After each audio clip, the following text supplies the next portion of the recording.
Hello everyone, it's Lindsay, and today I'm going to be working on week 3 in my Project Life album using my January kit from the Wild Hare Kits.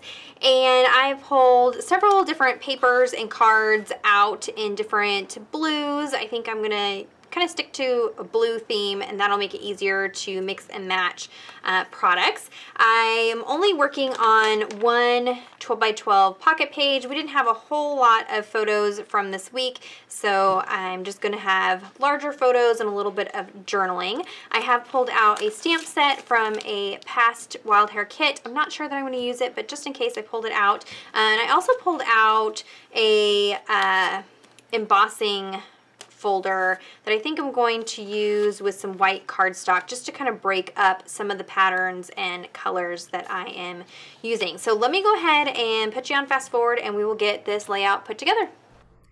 Okay, so I'm going to start kind of staging where I want things in this pocket page.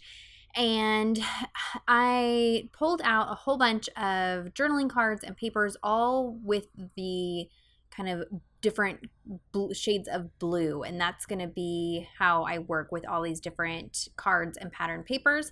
I also wanted to try to use up as many of the 3x4 cards as I could, and so even though I'm working in 4x6 pockets, I'm going to show you how I'm going to layer some of those 3x4 cards and almost treat them like pattern paper to create these cards. So here I'm going to run this white cardstock through my die cutting machine with this embossing folder. I chose one from my stash that had a geometric pattern to it that matched well with the geometric patterns in these different cards and papers, and so that's going to be kind of my theme.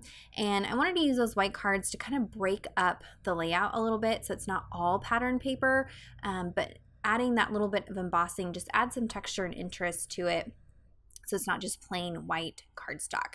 So you can see I'm kind of laying things out, and then I'm going to go in and actually tear pieces of these different pattern papers and different cards and layer those up behind my journaling cards.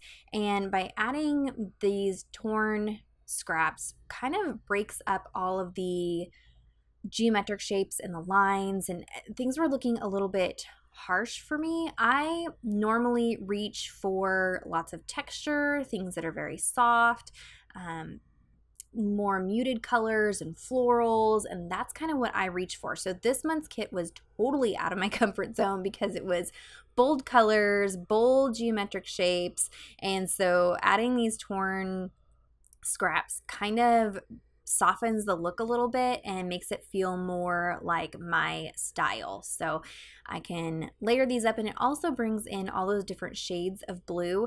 That way, even though all these papers and all these cards and everything are from different collections, that all kind of works together with, you know, this layering technique here. So I'm just, you know, using a glue stick to adhere down some of those torn pieces. And you can see this journaling card, I'm just using the front side that's just basically a pattern paper, and layering all of this up onto that 4x6 card. And then I pulled a journaling card out that has some like lines and checkoff boxes, and rather than write a big narrative about what we did this week, I'm going to use that little checkoff box journaling card. And then this 4x6 card is exactly the same formula. So embossed 4x6 white cardstock, and then layering on the different torn pieces of paper and another one of those 3x4 journaling cards. I knew I'm not going to be likely to reach for some of these pieces very often, and so I wanted to use up as many as I could in this layout, and that way they all kind of work together.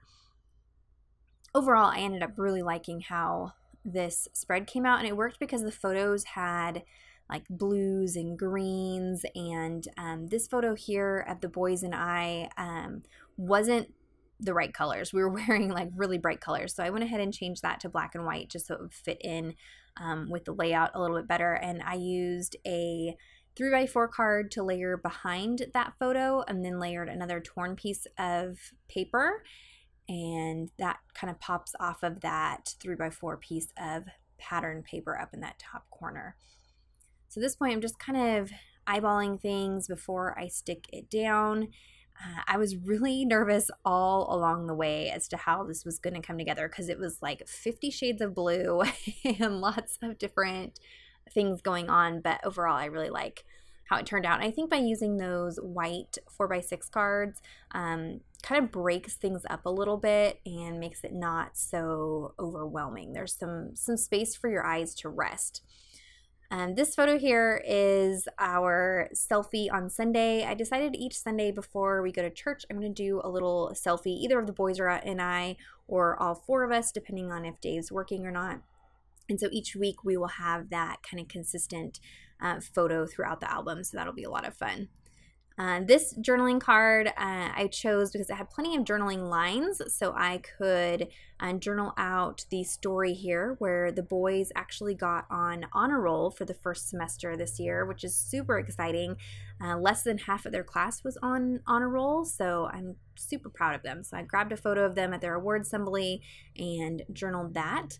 And then rather than journal out, like I said, the whole narrative of the week, I just used that checkoff box to or those checkoff boxes to add some key things this week, like Bible study, and the weather was rainy, the start of my women's Bible study, just really quick little notations there. And then to fill in the blank spot at the bottom of this card, I'm just layering up some cardstock stickers from Heidi Swap. These were from a past Wild Hare kit that I got a few months ago, but it had the same kind of blues that are in the kit this month. So I'm going to create that little label down there that says currently, and then just add that 3x4 card. And I'm sure it's hard to see on camera the texture of that embossing, but it's really, really fun. Just it added interest to those cards there. I was kind of eyeballing the enamel dots. I end up coming back to those and adding those in towards the end here. And now I'm just trying to commit to things and get it stuck down and just move on. I do not want this process to take forever each week. I want to sit down and just spend, maybe an hour documenting the photos from the week. So on this card here, I'm going to finish up with a title. And after I watched this back, I realized that I spelled out Selfie Sunday, and I meant to say Sunday Selfie. So from here on out, it'll be Sunday Selfies, but we got it backwards on this one.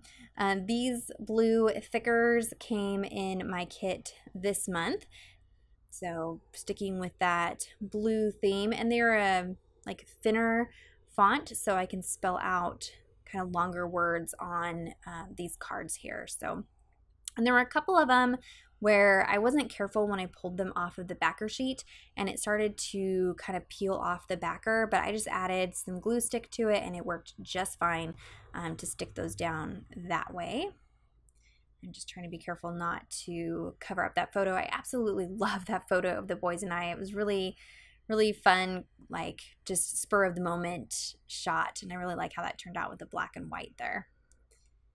And now I can start working on that title card. And so I pull out my stamp positioning tool and I'm going to stamp the title week 3 on here. So I've pulled out some stamps from my stash. These are from Felicity Jane, big, bold alpha stamps. I wanted to bring in the big, bold letters to kind of go along with those bold geometric. I wanted this to really stand out. So I'm just using that stamp positioning tool to make sure I get everything straight.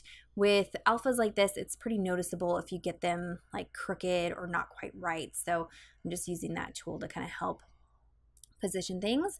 And luckily these fit perfect on that 3x4 card to spell out the word week. So I'm sure I'll be using these quite a bit throughout this album. This is the second stamp set that has all these different like numbers and different ways to kind of set up calendar dates, I guess. So there's this circle piece, and I'm going to add that onto there, and then I'll put the number 3 in the center of there. And at this point I realized I didn't really have any other circles in my layout, so that's when I come back in and add some of the enamel dots just to bring in some of those circular shapes. But there you go, week 3. And this particular journaling card has a list of the months and then numbers at the bottom. So I just go ahead and underline January and then the dates that fall in week 3. I may come back in and like box those off rather than just underline them. I don't really love how that looks, but I like that I didn't have to use a date stamp or something like that. Now I can go ahead and commit to that title card. And by layering those torn pieces of pattern paper, it kind of helps that card pop off of that really bold 4x6 card that's in the background. So I got some enamel dots from Echo Park in my kit this month. Those are the ones off to the right, but I chose to use these other Echo Park enamel dots from a past kit. I want to say this is like August kit maybe that I got from the Wild Hare Kits, and they had a softer blue, and so that's what I'm using to just kind of add those to the cards. Again, trying to break up some of those real strong lines and geometric shapes. But there is a look at the finished layout this week. If you have any questions or comments, be sure to leave those down below. Check out the description box for links to everything that I mentioned. Head on over to the Wild Hare Kits, check out the blog for more close-up photos of this project, and grab your own hand-curated kit. And give this video a thumbs up if you enjoyed it. Subscribe to my channel if you're not already subscribed. And until next time, thank you so much. Bye-bye.